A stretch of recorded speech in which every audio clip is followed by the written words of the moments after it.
Nice you could join us again. I've got a question for you. What is acting? Reacting? Is it being yourself? Is it being other people, other characters? All right, so let's take this as the first proposition. Your self-worth as an actor is in who and what you are as a human being.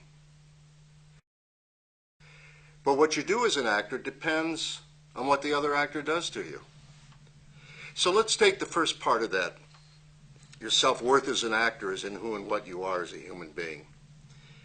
That's a good thing, because right now there's nobody out there doing you in this industry. And nobody will be doing you until you're cast in the part, and then you're doing you. You're doing yourself, if you'll excuse the expression.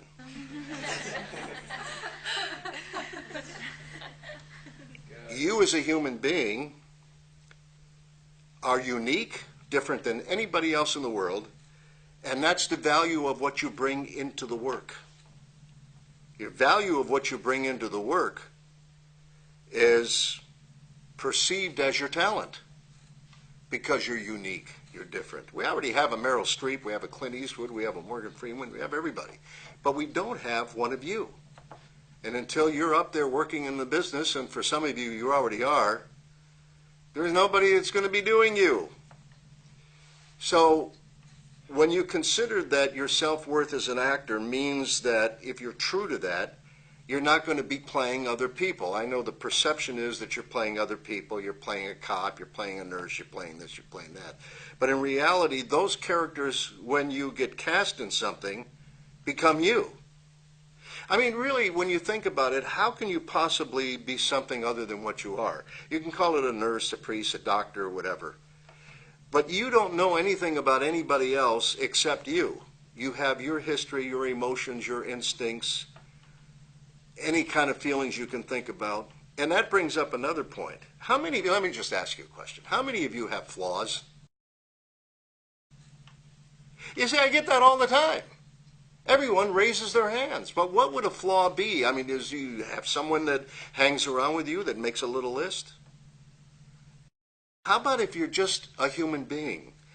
And as a human being, we all have imperfections. Even if you want to call them imperfections, are they really?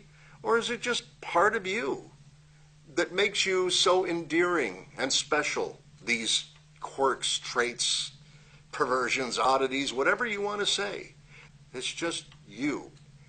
If you approach it with that kind of proposition, then wouldn't it hold true that if you go on a reading or you're on the set, that if you're true to yourself and true to who that person is, then you're probably going to be relaxed. You're probably going to be comfortable in your own skin. And the more depth and definition you have in the human being you are when you work, the character that you were cast for has life, depth, and definition.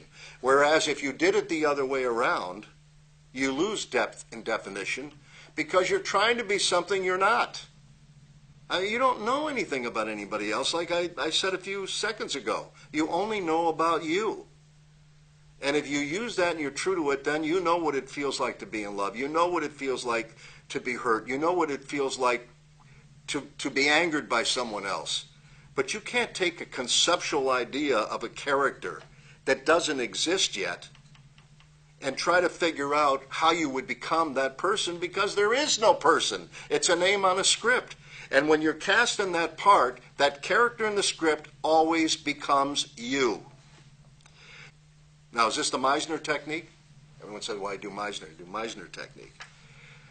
No, the Meisner technique is the repetition exercise. What Sanford Meisner figured out is a way to get one actor to concentrate on the other, to listen, to be a good listener, right? Which is the essence of what acting's all about, is listening.